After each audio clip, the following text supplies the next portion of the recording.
to be in Slovakia. Good morning, Michael Knight, down there in Pasadena, California. How are you? Good morning, New York, Vinnie. You're in Seattle, Washington. How are you today on a wacky Wednesday? I'm okay, man. I'm listening to a little Marty Ballin, just screaming it up in the in Miracles, and waiting for Grace to hit her parts as well. I love the songs that he contributed to Surrealistic Pillow.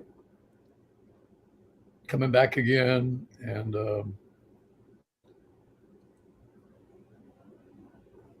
another ballad on that release. What was the one I always like? She Has Funny Cars, of course. was I mean, obviously White Rabbit and Somebody to Love, but that period of the Jefferson Airplane when they didn't think of the things like words like starship. They just thought about, we live in a house over on Fulton Street that we bought with the money from the first record. Maybe the smartest move they ever made as a group. Well, the song I was thinking about was called Today. Oh yeah, what a beautiful song. Translator does a beautiful version of that. Oh, I'd like to hear that. Very true. Very true to the original. And God, I can't remember the lead singer's name in Translator, but he does the song justice. You got to have the right voice and temperament to make that a hit. Yeah.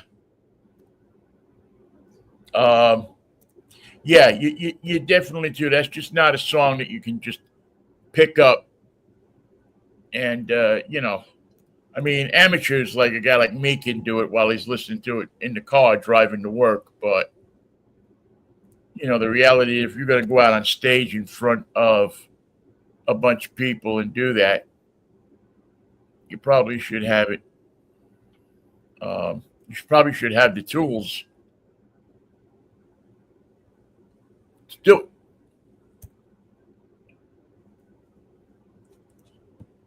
The Summer of Love had a soundtrack, and Country Joe was in it, Janice was in it, the Airplane was in it, Moby Grape was in it. Sly. Extraordinary time of the various sources of music around the Bay Area. Sly's a good example. The Chambers Brothers are a good example. Right. Steve Miller Band was getting together, and their first album was ready to come out. That was with Boz Scaggs, right? Correct. And of course, the Stalwarts like the Dead and the Quicksilver Messenger Service were part of it. I was trying to explain to somebody the other day that Boz Scaggs actually had a career before Lowdown, and they couldn't quite grasp that there was a Boz way before there was a Boss. Although each successful in their own circle, one much more financially successful than the other. Boz had such a monster hit with Soap Degrees that it was the defining album of his career. There was a lot that followed it, but that was the exclamation point of his career. Yeah. I mean, he went from somebody that a lot of people knew about to somebody that everybody knew about. And you know what? Well deserved. I mean, the guy worked his ass off. From what I know, I mean, I knew him from, I knew him, and I worked for him at Slim's for a bunch of years. And actually, it's interesting because his brother did a majority of the work at the nightclub. Because Boz was always out touring or something like that. But Boz was no slouch, man. He'd be in that place with people jamming it, 3 o'clock in the afternoon when they weren't on tour. He'd be in the club, like working his stuff and having different people come in. And, if you went by 11th Street anytime in the early afternoon in 86, 87, 88, you probably got a taste of you might have got a taste of Boz with B.B. King, or a taste of Boz with any number of people who happen to be in or around San Francisco. Slim's was an important club because the boarding house and the Waldorf and the number of the clubs that had been filling that void weren't there anymore. And so Slim's became an important touring factor for the city. If you were going to play San Francisco and you were going to be at the Moscone Center or the Fillmore or something like that, where are you going to play? Well, the answer is Slim's. Yeah, I mean, there was a number of clubs. What was so good about Slim's, I always thought, was the fact that they presented a pretty diverse musical lineup. If you went to the Stone, or you went to, the Keystone in Berkeley, or a lot of those places, you pretty much knew what type of music you were going to get. Those places were going to be Beastie Boys, or it's going to be, it was going to be that beginning of alternative rock type of stuff. In many cases, every once in a while, something different would show up on the bill. But for the most part, with Slim's, you never really knew what they were booking into that place. And that's what the charm of it was. You could be down there one night for Joe Louis Walker, and the next night, for Faith No More or something like that. And definitely a great commitment to local talent, of which there was a ton of local talent to pick from. The Mabuhay Gardens just came to mind. The Mabuhay, yes. What was I'm trying to think again. Was it Lester? The guy that ran that place. I'm trying to think of his name. Very nice Filipino guy. And every night at 9 o'clock, everybody had to get out. It was eating. So they could get the tables off the floor and let the kids in.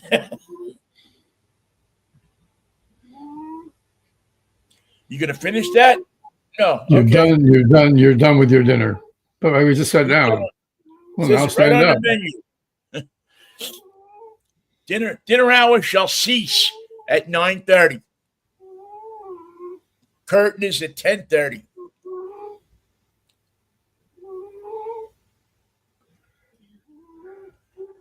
You all right, Michael? Yeah. Oh, okay. What you're hearing is the cat. Oh, okay. I was. The cat is wheezing. He's on the couch, stretched out, breathing through his muted nose, and he sounds a little bit like Miles Davis in the For Blue album. Well, you see, that was it. I heard something familiar, and I couldn't quite put my finger on it. You can go try to put your finger on it, but the cat will react to that. Yeah, no, the cat's not going to like that. The cat is cat's going to be interesting. So that's for sure. Well, the people that brought you the Smokey Burgess rule that you love so much, and a variety of other decisions that have destroyed the spirit of baseball in your mind and in my mind, has not come up with an idea for the realignment of both leagues, in the National League, in the American League, put together the teams in the West and the Central and the East so that the Mets and the Yankees would be in the same division and the same league. There would just be one league, the baseball league. There would MLB.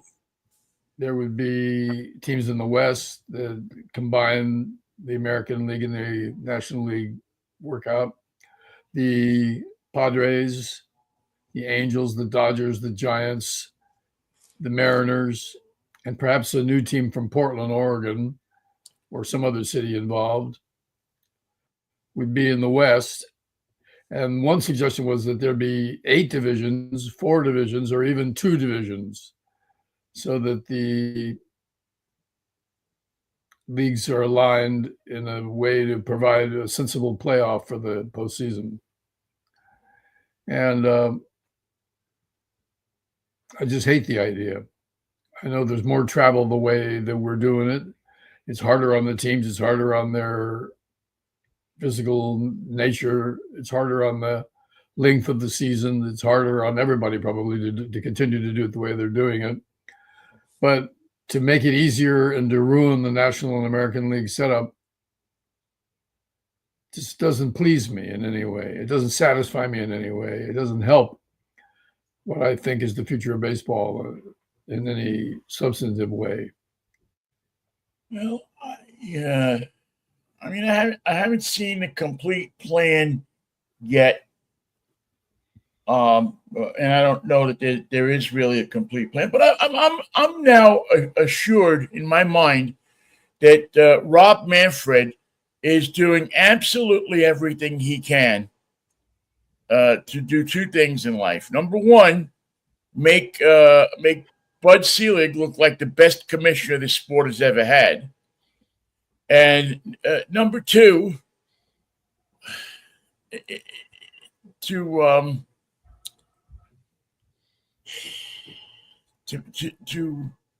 melt down any kind of goodwill that was built up for this sport after the baseball strike and the All-Star Game debacle of the 90s and the 2000s. They're just going to figure out a way to ruin this game.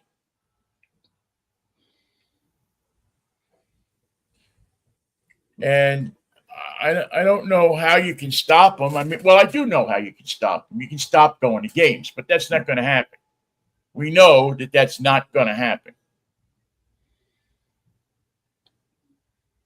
And you can try to bring in an ownership or ownership groups that have no that have a love for the game and not a love of business. You can try to find people who are maybe they'll have some love or a little bit of love for a team should know how to win and learn how to win, but also should have a feeling that it's not just about making money. It's about representing your city, and it's about these cities are turning over. Although it's not happening as much anymore, but these cities are turning over phenomenal amounts of money to private enterprises for the entertainment of people. And the people are being priced out of the entertainment. And yet they're paying or having to pay 0.6 and 0.8 and 0.4 and 0.3 and 0.2 and 0.1 and 0.9% all the time. And with every little move like this, it's not about it's going to make the game better. I mean, show me how the Smokey Burgess rule, for those who just might have turned us on today, the idiocy of putting a runner on second in extra innings so that runner may score earlier, and everybody can go home faster. Show me how that improves the game.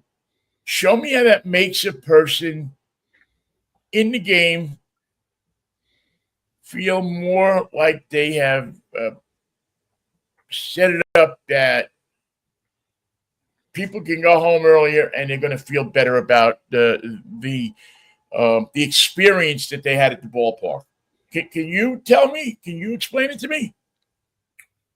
No, I can't answer that question because I don't think any of the rules or decisions that the league has made in recent years have done anything to enhance the game.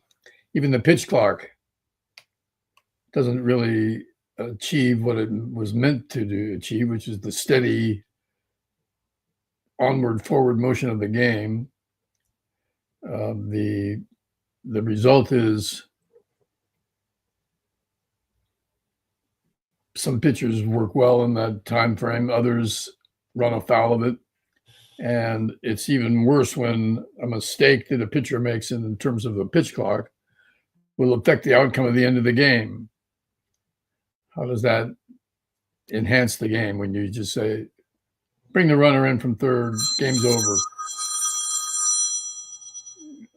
That's Rob Manfred calling me. He said, yes, it is. It's Rob calling you right now, telling you to shut up.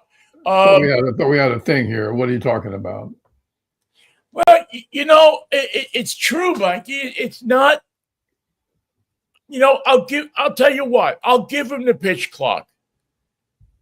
I will give him the pitch clock. I will say, okay, you know what? Your idea with the pitch clock was to make the game move faster, and you can make a pretty good case that it has sped up the game a little bit. That it didn't slow it down anyway. Right. It didn't slow it down. It's not had a horrible effect on the game. I mean, I think there's been a few games where I think there was it last year or the year before where they had a walk-off pitch clock violation game, which everybody was waiting for. I mean, everybody was keeping an eye out for that since they instituted the pitch clock.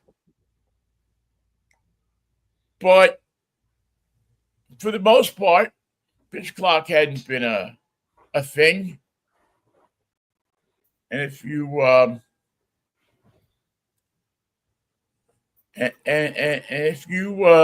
if you are one of those people who are a fan of getting home quickly after the game, you got to put the kids to bed or do a little something with the wife before you close your eyes.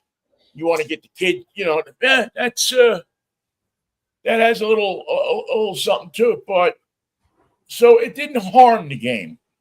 But that's not supposed to be the goal, is it? Is the goal supposed to be to not harm the game? Or is the goal supposed to be to enhance the game, to make it better, to look for ways to make the game more accessible to fans, to make the game a more enjoyable experience? Plus, if you go into extra innings, what's the first thing on the top of your mind? We're going to put together a rally. We're going to win this game, says both teams. Instead of this idea of all we need is a single, we drive into this guy and we're good. We can go home. Right. We don't have to put together a rally. We just need one hit.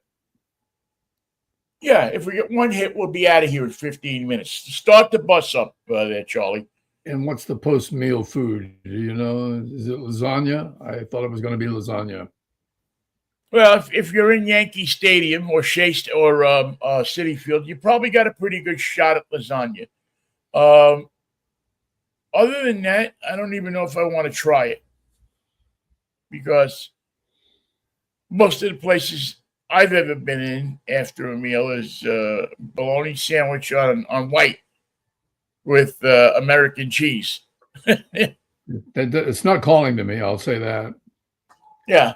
Although I will admit that the Pittsburgh post-game spread, the cooks at Pittsburgh, the chefs at Pittsburgh, did a really nice job of not only for just the players, but even the media dining. The media meal was a quality meal. The media menu. Yeah, they just didn't. It tasted good, I mean, they had like eggplant parmesan, and they had these beautiful Polish dishes that I mean, they really represented the city of Pittsburgh well. Whoever was cooking for the players, and I think it was all the same people that were cooking for them. Yeah.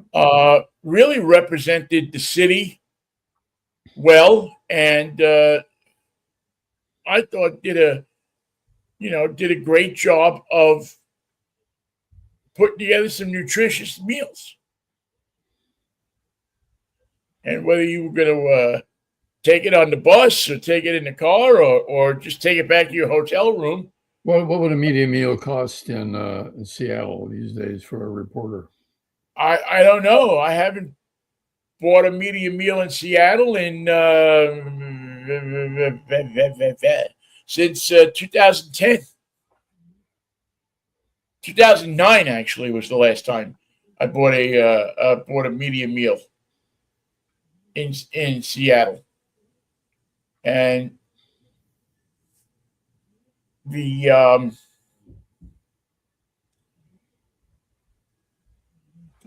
pudding was good. The pudding, but most and I think Pittsburgh was, I think it was $10.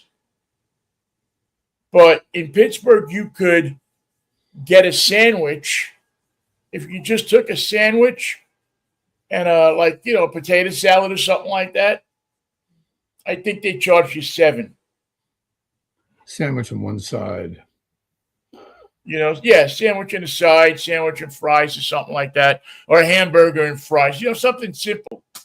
But again, like I say, they laid out a pretty good meal every night or every day, whatever they played the game. They handed out, not handed out, but put together a good meal for people. They had a good, very interesting Sunday morning. They did a brunch if it was a day game on Sunday. Nice. And a getaway.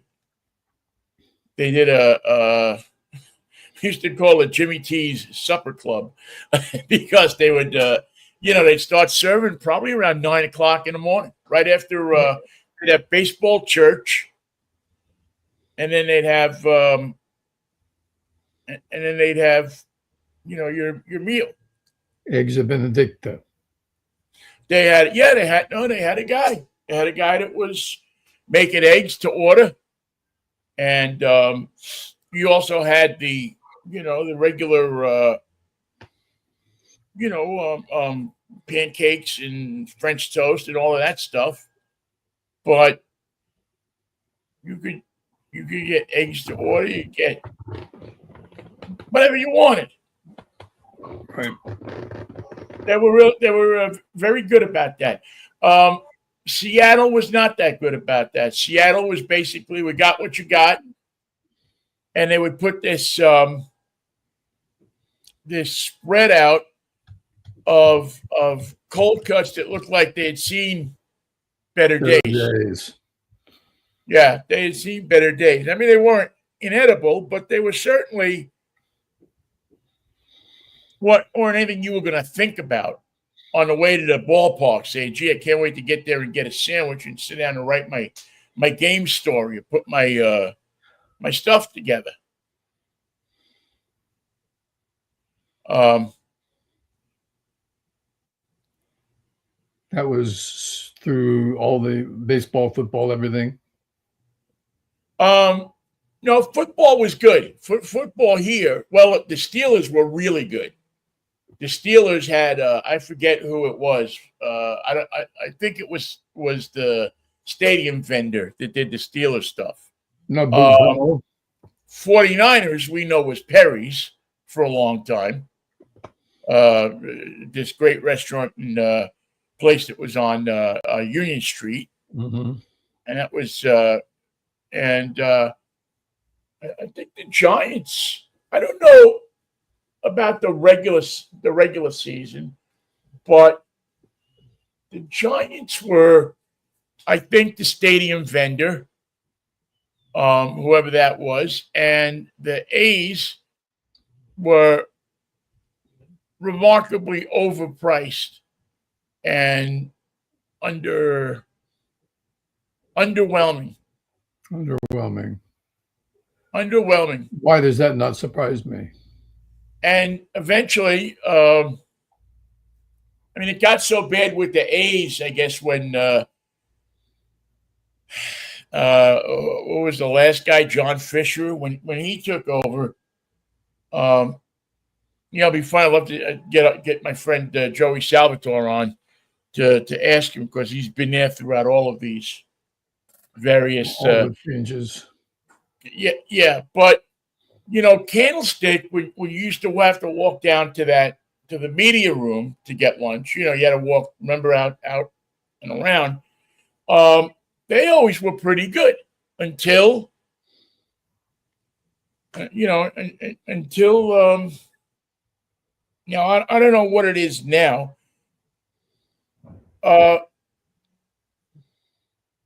But it wasn't the worst.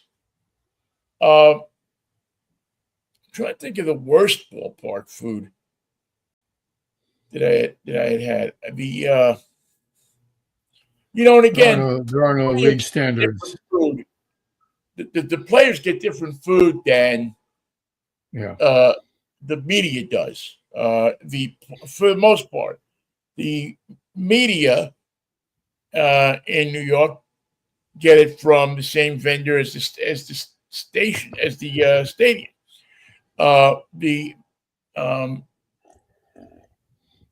The players are serviced by the clubhouse people, and they have a chef. They had this guy Mike something. I can't remember his last name, but it was a nice guy, Italian guy, and he was the Yankee Stadium visiting clubhouse chef. And you could always tell a good media meal because the players are walking out with like 4 plates stacked up. Yeah. That's an appetite before the game. Yeah. Well, this was This was when guys start bringing in clean plastic dishes before the game and saying, "Hey, fill me up," and it would depend on what they were looking to have for dinner. But again, that would be something where the players could order what they wanted from the different chefs. Chef Jeremy, who used to do the home clubhouse here in Seattle, had a great combination. And he would, he'd cook up a storm for those guys, and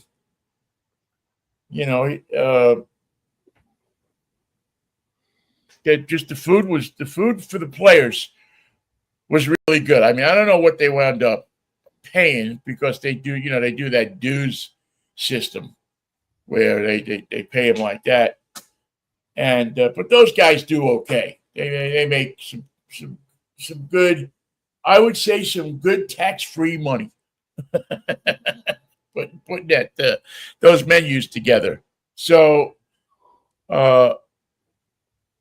it's hard to stay ahead of the hungry team, believe me. Yes, it is, and you're always you always have to, if you're a player, you always have to have the dishes of your country included in whatever that combination of food is. There's nobody from Spokane in the American or National League this year, is there? I doubt it. I don't think so. Although I did notice that that the menu did alter slightly when Ichiro came. Sushi teriyaki. Yeah, I don't know necessarily that it was sushi and teriyaki. I think it might have been more along the lines of like poke bowls and egg on rice and stuff like that. I mean, just regular Japanese food. What you would probably eat if you went to a diner in Japan or a little. They have these small places with counters in them, I guess, and that's where the people go. And you go in there and you get loaded up on your food, and you go and you don't sit by your locker. You don't eat in public.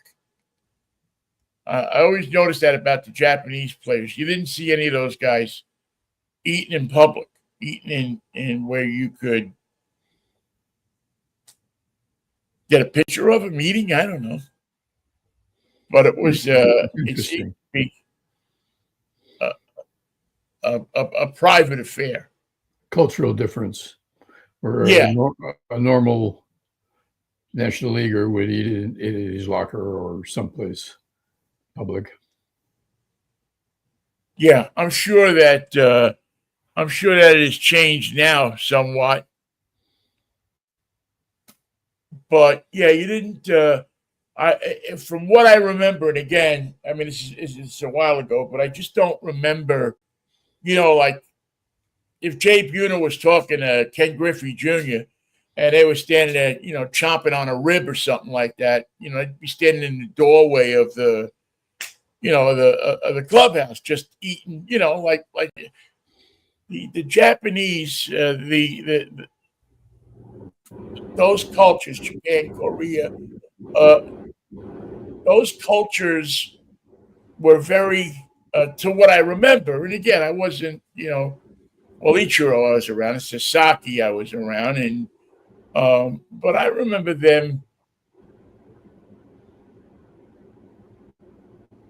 being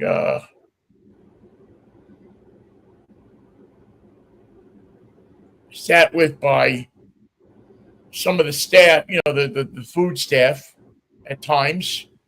But I don't remember I don't remember like Ichiro sitting at the kitchen. They have a big room that's like a kitchen, and I don't remember him sitting in with the guys, having a big meal. Now maybe they went out to restaurants. Maybe they, I don't know what the whole thing was, but it didn't seem like it was that the meal was a place of socializing as much as it was for other players, for the American players.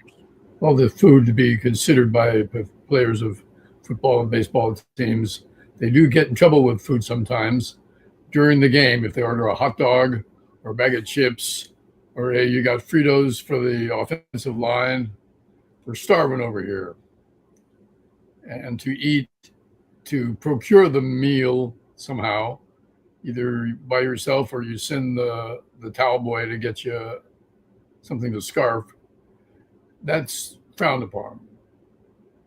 Yeah. To get an Italian hot link during the game.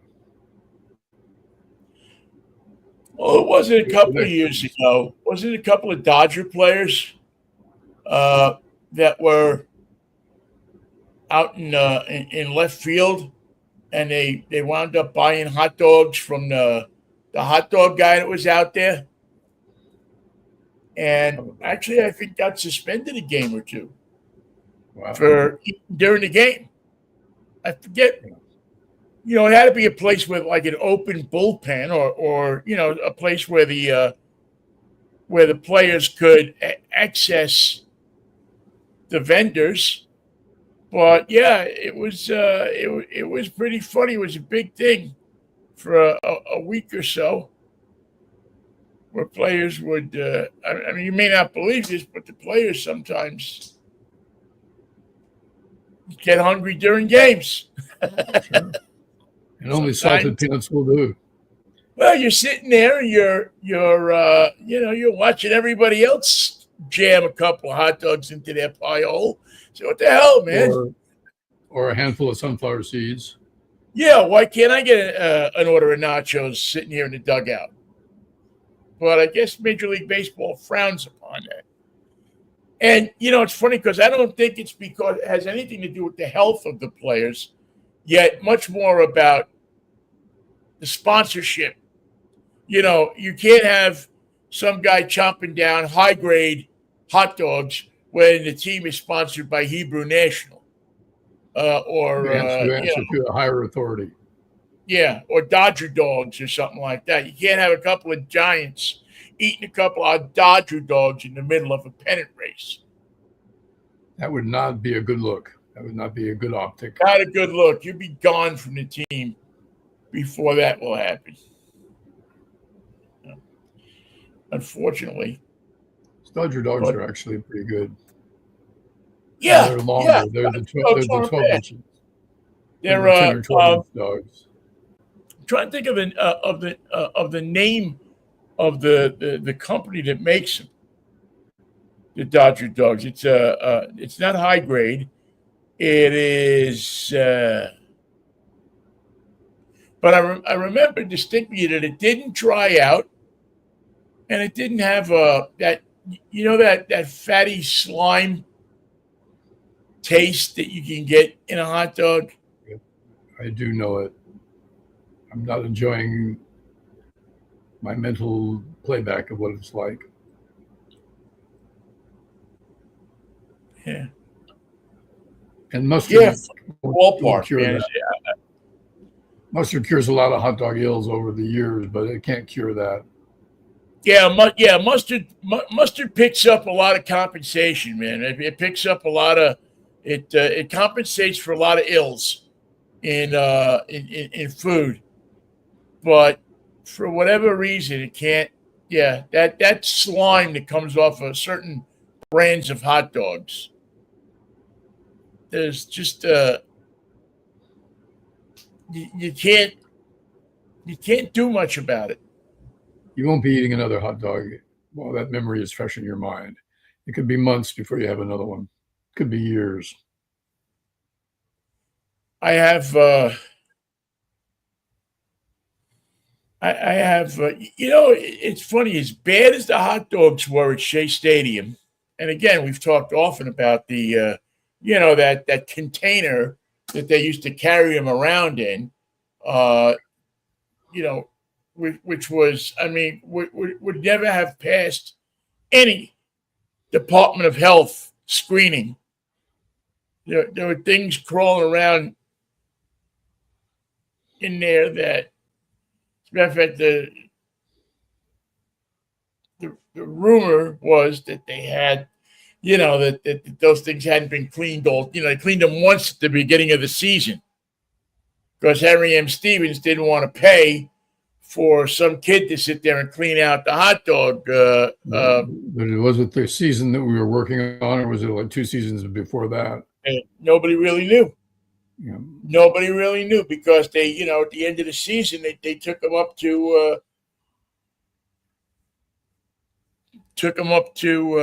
Schenectady, wherever Harry M. Stevens was. See, there was this smell too, there was a smell about them, but yet dirty water smell.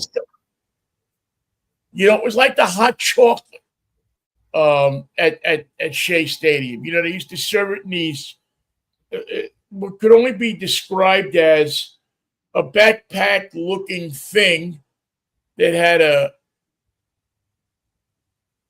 big flask on it. It was like an oversized thermos, and they pour the hot chocolate in the thing. And there was always a guy walking out of the hot chocolate room with his hot chocolate, and he would always have hot chocolate running down his back, which was never a good look. It's not what you're after. It's not the aesthetic feel I was going for. It was never a good look, Michael, no matter how you sliced it or diced it. But there was no loss of people buying them. They were lined up when the guy came up the aisle. People were crawling all over each other to get to the end of the aisle. So this person or several of his friends were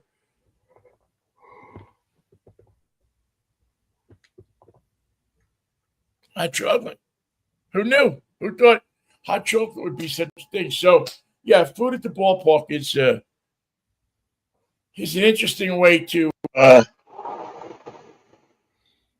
at. I found this on the web for interesting way to check it out. Check it out. Check it out. I love my I love my computer, but my computer has a mind of its own. There's a little producer in there who wants to help with the show. Yeah, there's a little piece that thinks that this computer can do this show better than we could. Much better. Far better. Yeah. They could place this show into a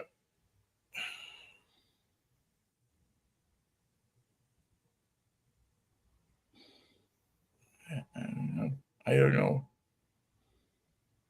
Nobody knows, Vinnie. I don't know, Michael, how it could.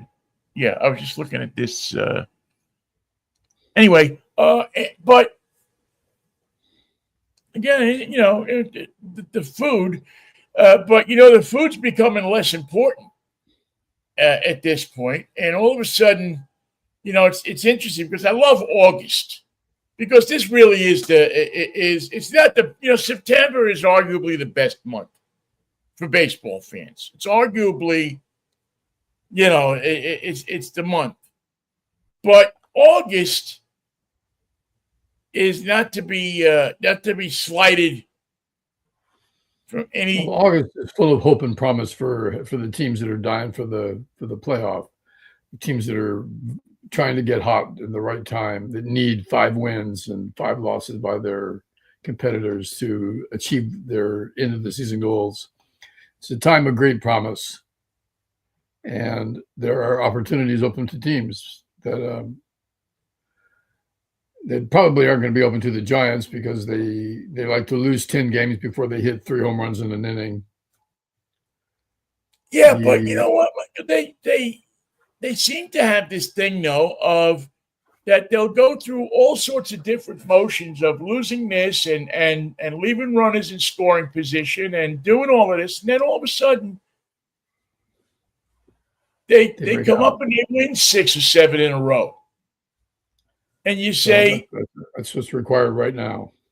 And you say, geez, they've been holding out on us. As a matter of fact, they've issued the people that make that do the 7-line army stuff in New York have a line of apparel that they have released called the is it the Queen's roller coaster?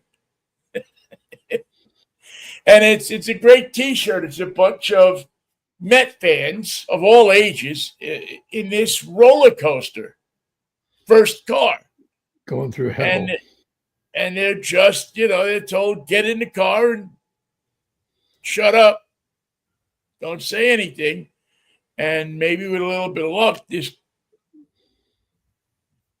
last car of this first car, then the last car of the roller coaster will make you feel like you're not alone in what you're feeling, that so it's not just you. Yeah, it's all of us, that we're all in this together, and it's actually kind of fun. It's one of the more fun T-shirts that I've seen about the Mets and what they're going through, and it's you know, a team that just can't seem to catch on to what's happening What's around. required of them. Sustaining a winning season is something that they Yeah, can't do. the basic fundamentals. Now, you mentioned it the other day, the fundamentals of baseball. You know, that there's a fundamental way you play the game. You move runners over. You don't make mistakes when you're on second or third base. You know, just the kind of, you know, you don't get thrown out at home plate with less than 2 out. You know, those kind of things that, or what is it? Don't make the third out at home plate. You know, there's a couple of different combinations of things that you should know, but yet baseball players seem to forget, especially in the month of August. Yeah, how can we win this game on August 15th without scoring any runs? Because we're gonna try that today. We've tried it many times this year, and it hasn't worked precisely how we planned it. But today we're going to score no runs and see if we can win.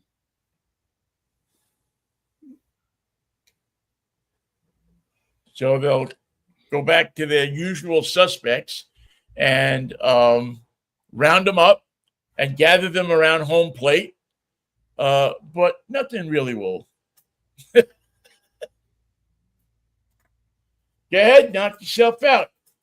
Hey, by the way, Michael, you know today is National Radio Day? I do. I saw that this morning on Facebook. There was quite a few of our radio colleagues from the past that are participating in some fashion. Well, what is the theme this year? Because we seem to come up with a theme every year. I think it's the plague. Is the plague it?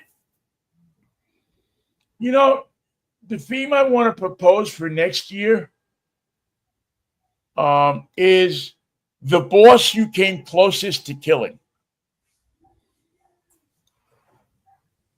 Everybody has a boss that he doesn't know it or she doesn't know it, but that came within inches of their lives at your hands.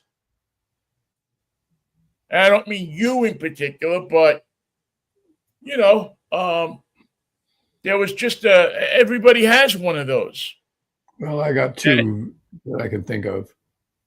Yeah, they just came to, you know, now I'm thinking, do I have two? And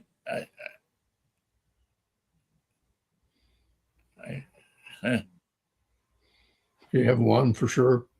Oh, I definitely got one for sure. No, I've got two. Actually, you know what? Now that I'm really thinking about it. You have 5. Yeah, there's 4 or 5. Some of them in cities back east. That I'm not saying. I'm just saying. I understand, and I hear you saying it. Yeah. There's always been.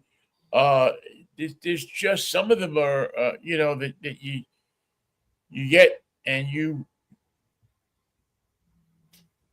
can't. You don't know how you get out of the building without some kind of criminal charge. The reason that there aren't more deaths around this is that it's not that the managers aren't deserving; they are. It's just that you can't kill them all. And why not? Why not? Oh, there's a downside to it, I suppose, that can't be denied. If you're going to wipe them off the face of the earth, please do it in a creative way so that we can admire the effort from afar. Yeah. Maybe emulate you later.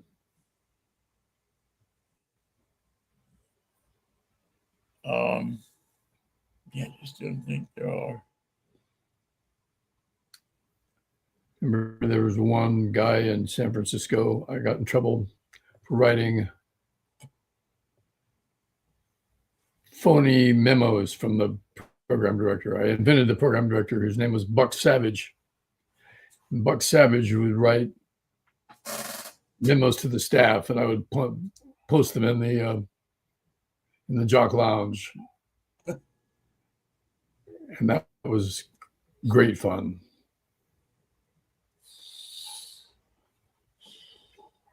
Buck Savage to staff. Buck Savage. And I don't know why I find that so funny, but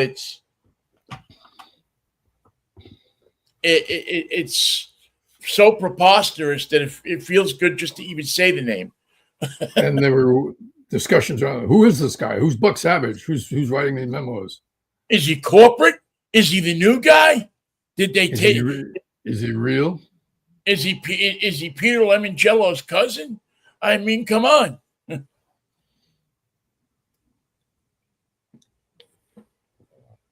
That was great fun. Yeah, we had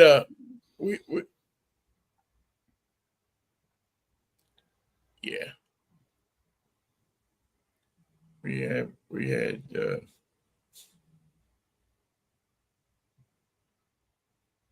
when you have to kill your boss, it sounds funny, but it's not that much fun. Yeah, I hate to say we have to kill somebody. I mean, it just doesn't sound. It doesn't sound sporting at all. No. But yet, anybody who's been in the radio business realizes there's no alternative. It has to be done. Yeah, there's no reset. There's no. There's just no way that you feel like you're going to be okay. That somehow, some way, somewhere, but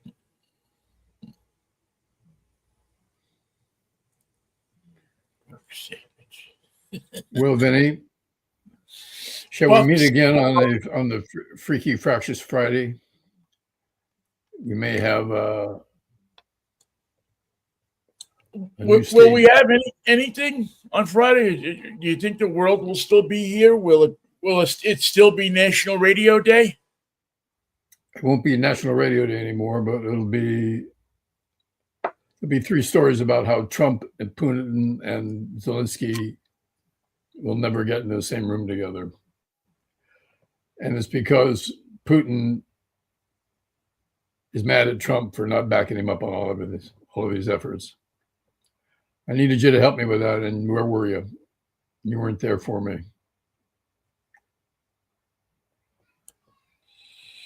And I thought we were going to meet in Moscow next time. What's this business about Switzerland and Saudi Arabia? I don't want to go there.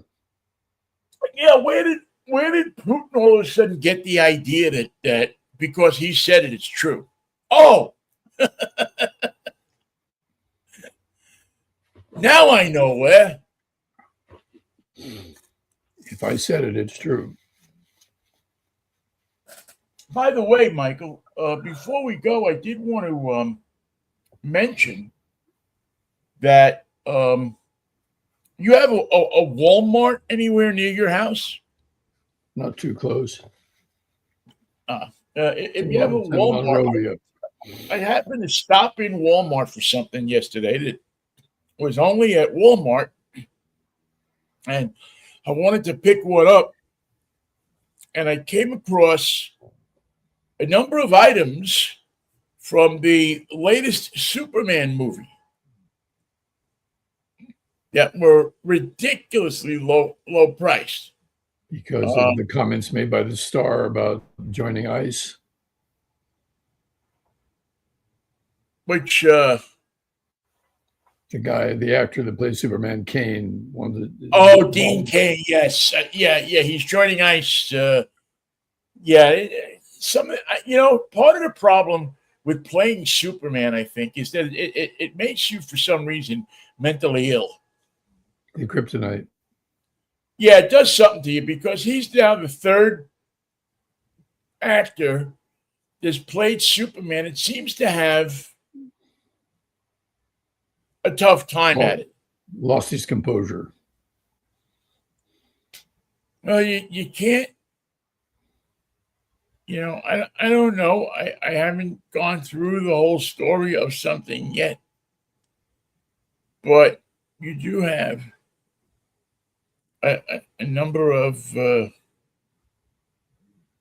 different things that happened to these guys. Reeves killed himself. Reeve was tragically hurt in the horse accident. A couple actors like Michael Keaton and others have suffered as a result of the part. They thought it was going to be good for their career, and it wasn't.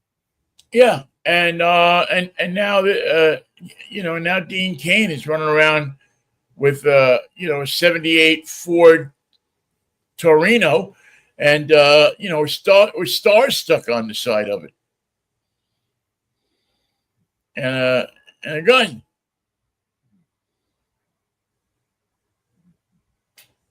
I'm saying it seems to take a toll.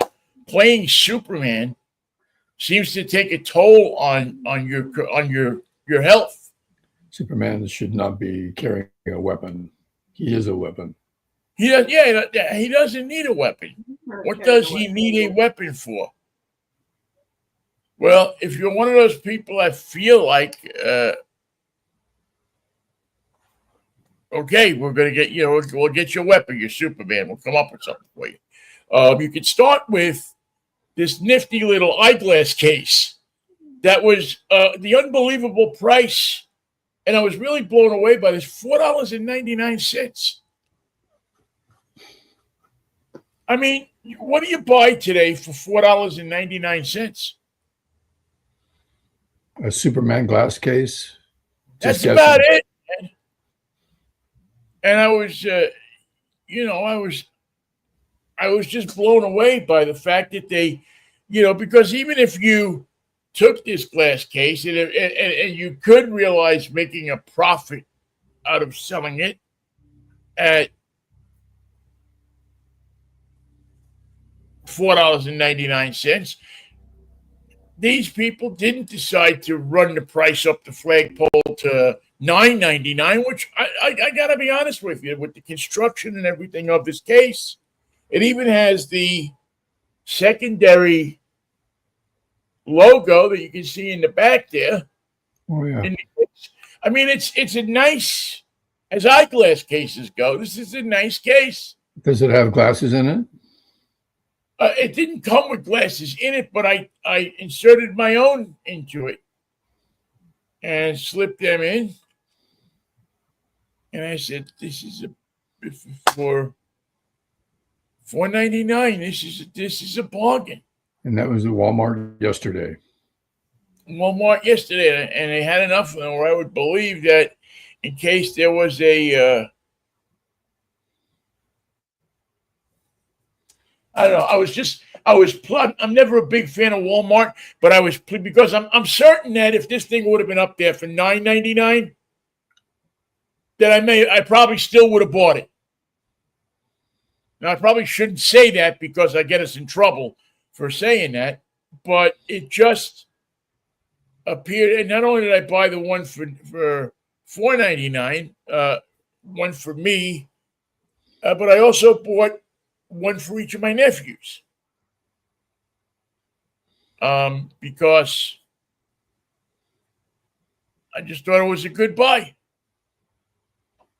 And if somebody gets you a good buy, you should. Has this new Superman film cracked through in terms of Rotten Tomatoes? Is it getting good reviews? Is it considered? I haven't seen any of the reviews. I know that it got the Vinnie and Aaron seal of approval. It did. That we both thought it was a well done, interesting story with enough twists and turns that it wasn't too complicated. Is there a Robin in this? That's Batman. Oh, good point. Yeah. Superman flies solo. Superman didn't have any assistants or office staff or support staff. Well, every once in a while, he had somebody, kind of come in. He never really assisted him. He was much more of a help, hang on. Let me get my,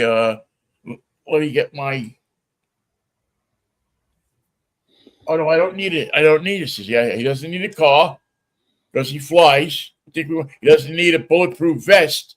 I just need Perry White to give me the rest of the day off. Yeah, he just needs, exactly. He needs Perry to let him go down to the storeroom, whip off his clothes. He doesn't even need a lot of time to do that. He whips off the clothes. He puts them in the cape that his mom made for him. And dry cleaning takes place. And he comes out with duds that are brand new. Nobody asked why he needed it. He just needed it, and he got it. He didn't have to rob it from anybody. He didn't have to steal. He didn't have to have his parents have a tragedy. He didn't have to be the Green Hornet. He didn't have to drive a 65 Chrysler Imperial. All he had to do was jump out a window and keep going. And the team meal was prepaid for Superman, so he could just drop in and eat it and be on his way. Yeah, like most civil service employees.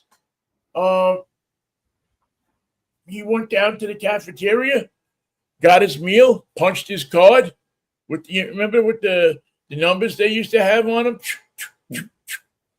and took off. He did take off.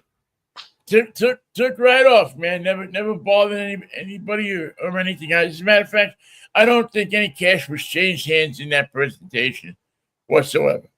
Nothing. Here it is. Here's what you need. Let's go. Did Superman ever damage his suit? Did he ever run afoul of a hook or a bullet or something? No. He had. There was the episode. Oh man, I can't remember the number of the episode, but in the first season, there was a great one of the best stories in the whole Superman thing called The Stolen Costume, where this crook who gets shot on he's what they called then a cat burglar, which would mean he worked at night, climbing up the fire escapes, got shot, and wound up going into an apartment that turns out to be Clark Kent's. Oh dear, that's bad luck. And it wasn't bad luck for him. It was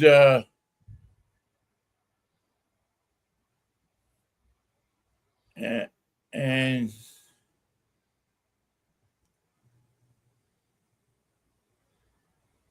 he went into Clark Kent's apartment, and what happened?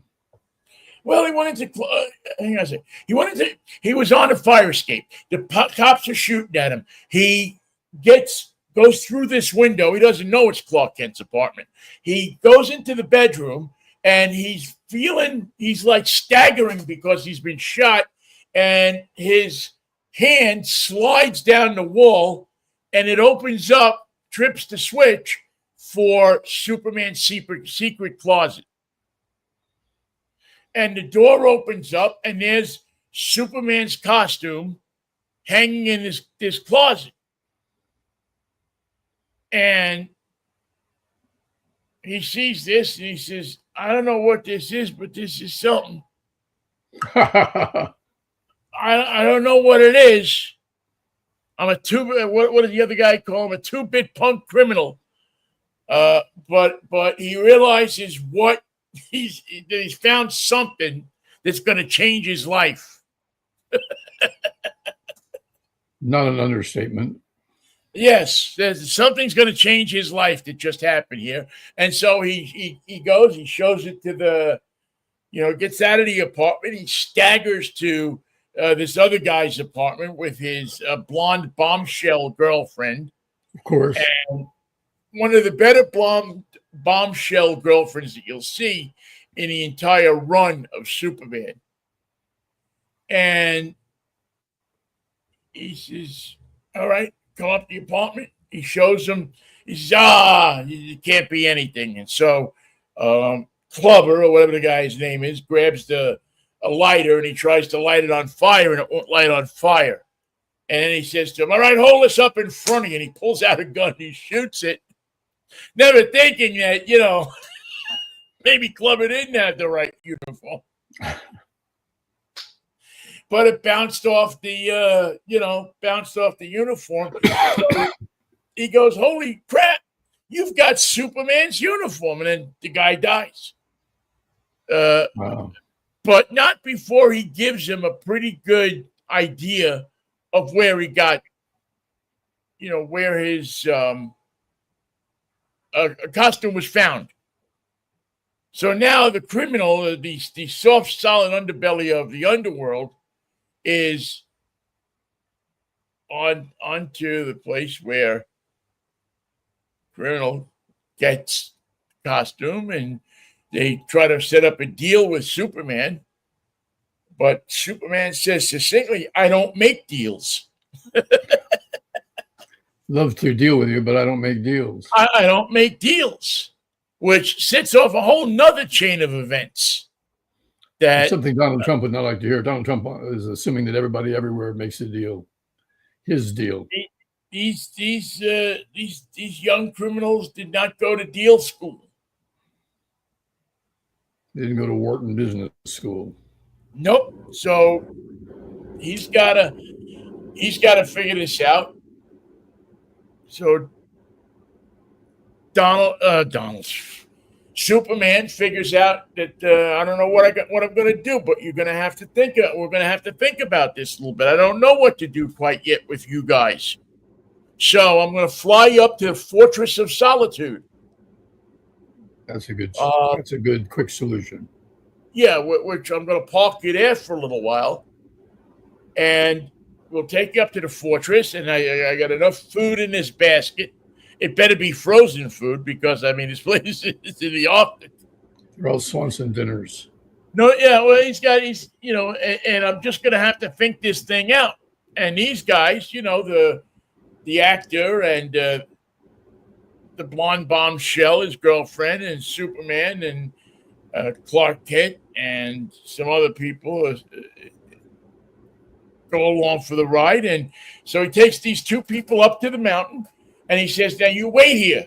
Don't go anywhere because you wouldn't last 5 minutes off of this ledge. And he says, now you stay here and I'll be back for you in a few days. So the guy has and this is so hilarious because you don't realize it when you're a kid. But then when you look back at it when you're 13 or 14, you realize that these people don't have a snowball's chance in hell. They're done, They're done. And it's over. Yeah, but they're up there, and Mr. Criminal, the girlfriend says, "No, let's wait here. He'll come back for us." We all know that Superman says he'll never kill anybody, and the criminal guy says, "You believe him? You trust him? And you think he's gonna?" So, criminal's blonde bombshell girlfriend with about 6-inch heels, which are perfect. Climbing. No, not even flying. Climbing to climb down the mountain. She's, he says, "No, you come with me. You listen to me. We'll get this thing straightened out. We're gonna go. We're gonna get out of here." And so they start going down the side of the mountain.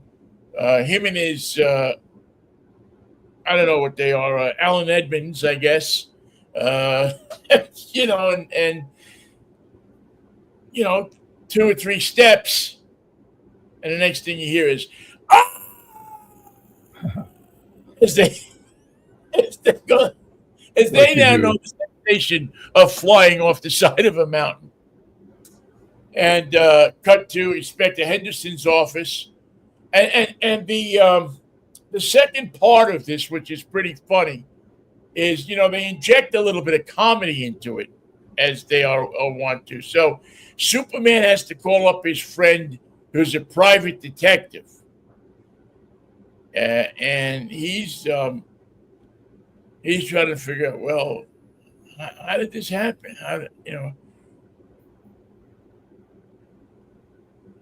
And he goes and he says to Candy, who's the private detective. Candy, the private D guy. Candy, the private dick. He's trying to he's trying to find out what's going on too, because he's not exactly sure why Clark Kent won't tell him what it is that he lost. He engages Candy, the private detective, to find something for him. Can't tell him what it is. He can't tell him what it is.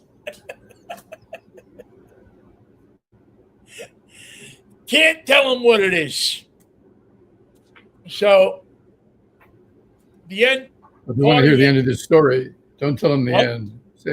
Don't tell him the end. Save it for Friday. Oh no, I'm not going to say it. But there's one great part in it that I do want to give away, because it'll probably, for this alone, will make you watch.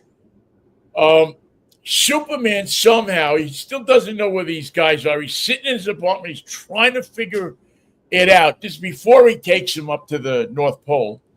And he hears somehow his uniform, because it's not made of regular material, being rustled in this apartment that is, oddly enough, right around the block from Superman's house. So, from Clark Kent's house. So he hears the uniform, and he says, he hears it in his ear, and he goes to take off, he walks in to take off his hat and his glasses, and he realized, I got nothing. I got nothing here. I got my super suit. Grape, the Apple, and whoever the other two guys are in the Fruit of the Loom commercial. That's what I got under, so he does the next best thing as Superman, as Clark Kent.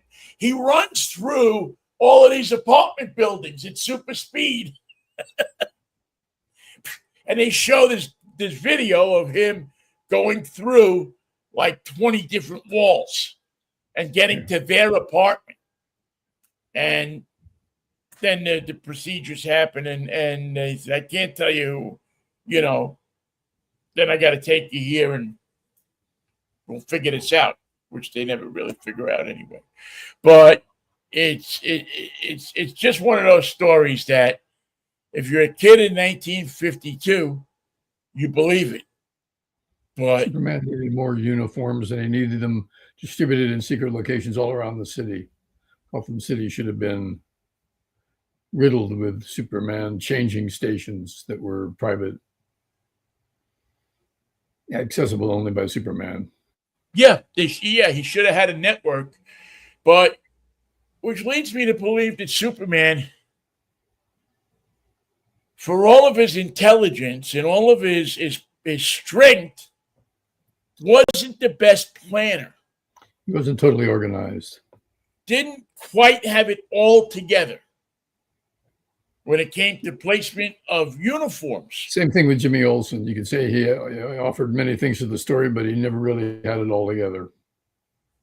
He never gave you that one piece that would have tied it up in a neat bow and said, Jimmy, we're going to be on the stick here, and you and I and Lois are going to go out and finish the story. Come with a logical conclusion. There's always something that's wrong. Going over to Howlin' Ray's hot chicken, and we'll stand in line and get a lunch. That's it. Just simple stuff. But anyway, so that's the Stolen Costume is the name of the episode, and it truly is one of those. It's in that period when Superman had not quite switched over to the